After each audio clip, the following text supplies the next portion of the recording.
لائیں کہیں کہ ہمارا رب اللہ ہے، پھر اس پر جم جائیں، ان پر فرشتوں کا نزول ہوتا ہے، نہ کوئی غم کرو نہ خوف، خوشیاں مناؤ جنت کی جس کا تم سے وعدہ کیا گیا تھا۔ اللہ کی ربوبیت پر اطمینان جب انسان کو ہو جاتا، میرا رب اللہ ہے، ربی اللہ، انسان کے لیے نہ کوئی کھٹکا، نہ کوئی خطرہ، نہ کوئی خوف، نہ کوئی حزن۔ جو کچھ ہو رہا ہے کس کے اذن سے ہو رہا ہے؟ اللہ کے اذن سے۔ اللہ کے اذن کے بغیر پتا تک نہیں ہلتا۔ یہ کوئی اندھا بہرا مادہ نہیں ہے جس سے مجھے کوئی خوف ہو۔ اندھا بھینسا چلا آ رہا ہو اس سے تو ڈرنے کا ہر انسان کو ڈرنا چاہیے، نہ معلوم کس کو ٹکر مار دے۔ لیکن نہیں، اس کائنات کو چلانے والا ایک سمیع و بصیر خدا ہے، وہ جو میرا دوست ہے، میرا ولی ہے۔ اللہ ولی الذین آمنوا یخرجہم من الظلمات الی النور۔ اللہ اہل ایمان کا ولی ہے، ساتھی ہے، پشت پناہ ہے، مددگار ہے، حمایتی ہے۔ بتائیے جسے یقین ہو جائے کہ اللہ میرا مددگار، اللہ میرا محافظ، اللہ میرا پشت پناہ، اللہ میرا حمایتی، اس کے لیے کوئی خوف ہوگا؟ اس سے کوئی ڈر ہوگا؟ میں مثال دیا کرتا ہوں ایک بہت سادہ، پنجاب کے دیہات کی۔ تو بڑا چودھری ہے اور کوئی غریب کسان ہے۔ اس غریب کسان کے جانوروں کو ہر وقت اندیشہ ہوگا چوری کا، کوئی میری بھینس کھول کر نہ لے جائے، کوئی میرا بیل کھول کر نہ لے جائے۔ لیکن جس کے بارے میں یہ سب کو معلوم ہو کہ وہ جو بڑا چودھری ہے وہ اس کا دوست ہے، اس کی بچیا کو کوئی خوف ہوگا؟ اس کی بھینس پر کوئی ہاتھ ڈالے گا؟ اسے کوئی اندیشہ ہوگا؟ نہیں۔ کیوں؟ کہ وہ بڑا چودھری، بڑا اس کا یہاں کا سردار، جاگیردار، سب کو معلوم ہے وہ میرا دوست ہے، کوئی میرے خلاف اقدام نہیں کر سکتا۔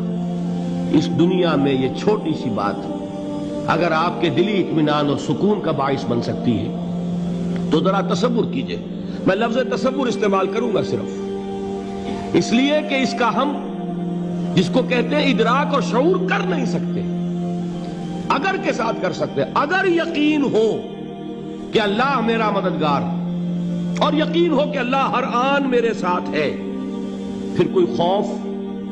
کس کا خوف؟ کوئی شے اللہ سے بالاتر ہے؟ کوئی قوت اس سے زیادہ طاقتور ہے؟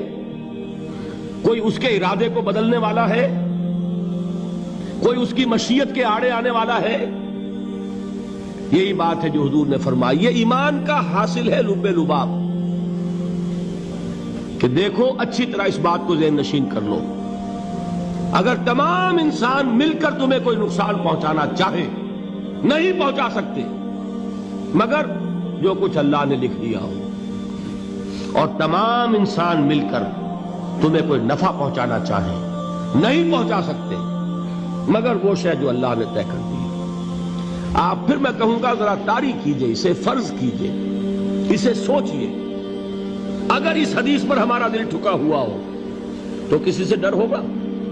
یہ مجھے نقصان نہ پہنچا دے، یہ میری رپورٹ خراب نہ کر دے، یہ میری انکریمنٹ نہ رکوا دے، یہ میرا یہ نہ بگاڑ دے، یہ میرے یہ نقصان نہ پہنچا دے۔ اس کا ڈر، اس کا ڈر، اس کا خوف، اس کی خوشامد، اس کے لیے جا کر طرح طرح سے اپنی عزت نفس کو ذلیل کروانا اس کے سامنے، یہ سب کچھ کیوں کرتا ہے انسان؟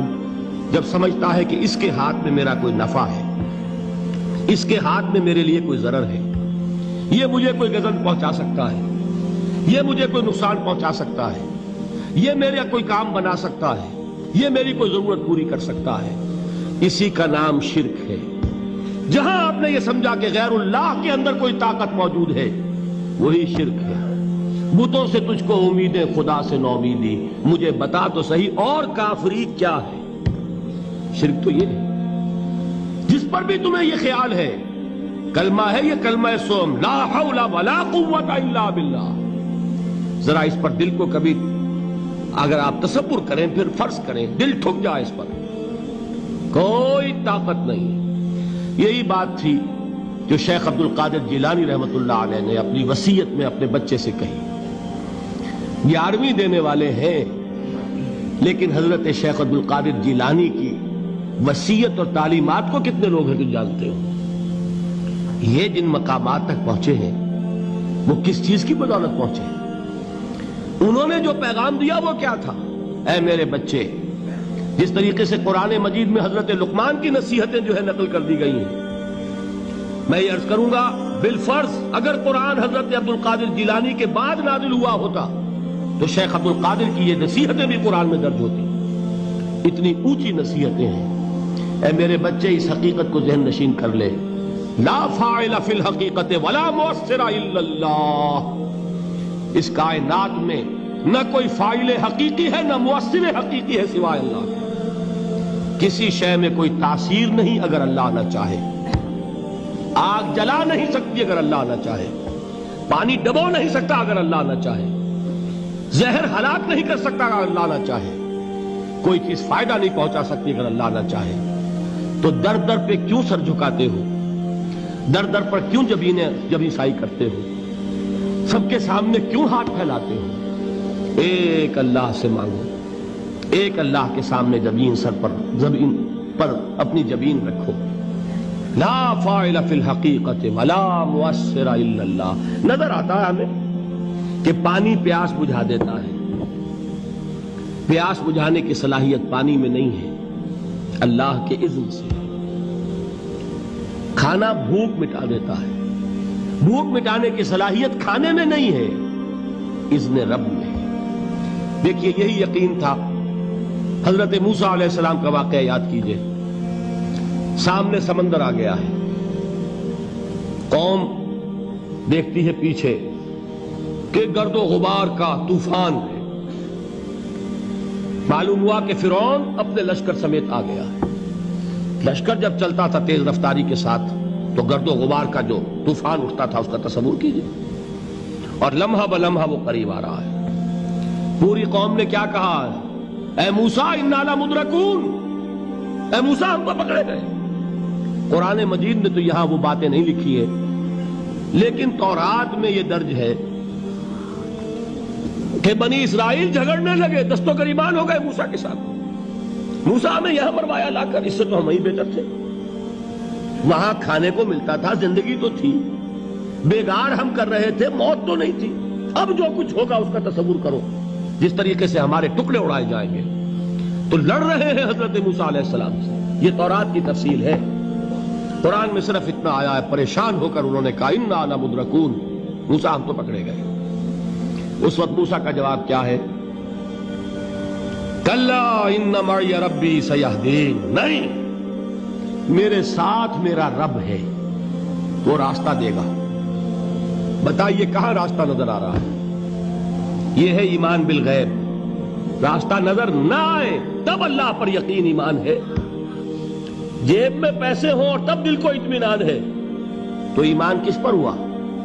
پیسے پر، اللہ پر نہیں. جب وسائل و ذرائع نہ ہوں اور پھر یقین ہو کہ اللہ مسبب الاسباب ہے، وہ اسباب کا پابند نہیں ہے، وہ اسباب کا محتاج نہیں ہے، اسباب اس کے محتاج ہیں. اگر یہ یقین ہے تو اللہ پر ایمان ہے. یہ نہیں ہے تو تمہارا ایمان اسباب پر ہے، وسائل پر ہے، ذرائع پر ہے، مادیات پر ہے، اللہ پر نہیں. اس وقت کہاں راستہ تھا؟ تو راستہ تھا سمندر ہے اور ادھر سے لشکر آ گیا ہے. کلا ان معی ربی سیہدین. اب دیکھیے ایمان کہہ دینا آسان ہے، ہوا معکم اینما کنتم. جہاں کہیں بھی تم ہوتے ہو اللہ تمہارے ساتھ ہوتا ہے. لیکن اس کا یقین قائم ہو جائے تو زمین و آسمان کا فرق واقع ہو جائے.